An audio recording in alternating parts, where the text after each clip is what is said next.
Hello everyone, आप सभी का योग लेक्टिक चैनल में स्वागत है। आज मैं इस वीडियो को स्टार्ट करने से पहले मैं डायरेक्टली एक कुछ स्टोरी जैसी चीज़ों में जो चाहता हूँ आपको समझ में आए, क्योंकि स्टार्टिंग से इसके लिए कह रहा हूँ ताकि आपको मैं इजीली समझा सकूँ। मान लीजिए अगर आप आपके फ्रेंड्स लोग के साथ अगर आप कहीं ट्रैवलिंग्स पे जा रहे हो और आपका कोई एक डेस्टिनेशन है, आपको वहाँ पे पहुँचना है और अराउंड आपके साथ 10 to 20 पीपल्स है, आप सब लोग ट्रैवलिंग करने के लिए जा रहे हो। अब उस ट्रैवलिंग के बीच में अभी किसी दो फ्रेंड या 2 से 4 जो लोग का झगड़ा हो जाता है। अब उन झगड़ों के अंदर ही वो खुद का तो जर्नी खराब कर रहे हैं, उसी के साथ साथ वो सबका भी जर्नी खराब कर रहे हैं। और इन केस ऐसा भी हो सकता है चाहे आप अपने डेस्टिनेशन तक पहुंच ही ना पाओ, और इन केस अगर आप पहुंच भी जाते हो तो पहुंच जाने पे क्या होगा, आप किसी का मूड वो जर्नी को एंजॉय तो नहीं कर पाओगे, उस डेस्टिनेशन पे सारे लोग एंजॉय नहीं कर पाएंगे, सबका मूड खराब हो चुका होगा।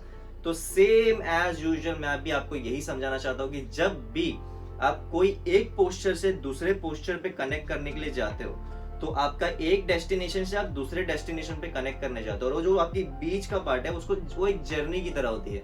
अगर हम घाई करेंगे तो हम वो जो बीच की जर्नी है उसको कभी एंजॉय नहीं कर सकते, और वो बहुत मैटर करता है कि आप वो जर्नी को एंजॉय कीजिएगा, क्योंकि वो इसके लिए स्लो करने के लिए कहा जाता है। कभी भी इसके लिए स्लो एंड स्टडी कहा जाता है, ताकि वो जो बीच की जर्नी का पार्ट है, ताकि एक डेस्टिनेशन से दूसरे डेस्टिनेशन तक वो बहुत ही स्मूथली आप एक कनेक्ट कर सको अपने आप से और समझ सको।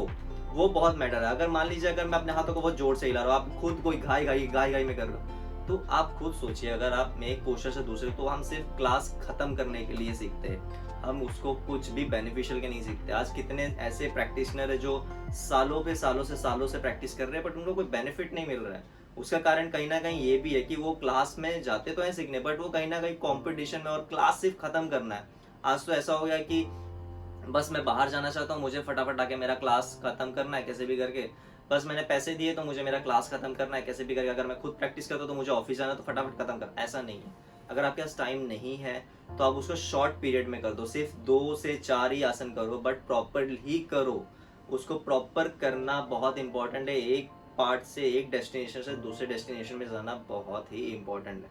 और मैं तो कहूँ कि अगर आपका नहीं फोकस बनता है स्टार्टिंग में, अगर आपको लगता है कि गाय गए, तो मैं तो कहूँ तो आप फोकस करना स्टार्ट करो, मतलब सर्वे करो बेस्ट एंड बेस्ट। क्योंकि जब भी आप कोई आसन करते हो तो आपका पूरा ऑल ओवर द बॉडी कितने रीजन्स आपके कनेक्ट होते हैं, जैसे नेक हो गया, हेड हो गया, टो हो गया, थाई हो गया, इवन टॉर्सो पार्ट हो गए, आपके एप्स हो गए, सारे कितने भी पार्ट्स, अगर आपके जितने भी जॉइंट्स, अगर जो भी आपके रीजनल यूज हो रहे हो उस टाइम पे, तो अकॉर्डिंगली उस चीज पे फोकस कीजिए। आपका धीरे धीरे धीरे धीरे धीरे धीरे आपका ध्यान लगने लग जाएगा, आपका फोकस वहां पे आने लग जाएगा। एटलीस्ट कुछ चीज तो चाहिए जहाँ पे आपका ध्यान लगे। तो आप जब भी मान लीजिए अगर आप कोई पोस्ट करते हो तो उस पोस्ट पे कौन कौन से पार्ट्स आपके सबसे ज्यादा यूज हो रहे हैं, उस कौन से रीजनल में सबसे ज्यादा प्रेशर आ रहा है, कौन से रीजन पे सबसे ज्यादा स्ट्रेस आ रहा है, किस पे सबसे ज्यादा आपको फील हो रहा है, उस चीज पे फोकस करो। वो आपको खुद बोल रहे हैं कि मेरे पे फोकस करो, बट हम वो इग्नोर कर देते हैं, हम दूसरे पे ज्यादा ध्यान देते हैं कि हमें अब दूसरे पे कनेक्ट करना है। वो चीजों को फील करो। वहां पे जब आप फील करना स्टार्ट करोगे तब आपको धीरे धीरे पता चलेगा कि मैं क्या गलती कर रहा हूँ। फिर आप वहां से जब दूसरे पे कनेक्ट करोगे तो आपको खुद वो जो बीच का कनेक्शन पार्ट है, यही पे बोलो, बहुत से लोग को ये भी नहीं पता है कि हमें पोस्चर पे जाना कैसे है, और पोस्चर पे जाने के बाद वहां से निकल के दूसरे पोस्चर को कनेक्ट कैसे करना है। और दैट बिकॉज ऑफ इसके लिए क्योंकि हम बहुत घाई करते हैं, हमें बहुत घाई है एक पोस्चर से दूसरे पोस्चर पे कनेक्ट करना, ये जरूर करते, ये कभी भी नहीं करना है। स्लो एंड स्टडी बहुत ही बेस्ट है आपके बॉडी को अंडरस्टैंड कराना, और बॉडी खुद ब खुद अपने आप को रिजल्ट देना स्टार्ट कर जाएगी अगर हम इस वे से जाते हैं तो। और आपका फोकस अटेंशन बहुत ही ज़्यादा अच्छे होने लग जाएंगे। ये था मेरा बताने का इंटेंशन। अगर आप होप सो अगर आपको अच्छा लगा तो लाइक कीजिएगा, कमेंट्स कीजिएगा एंड शेयर कीजिएगा।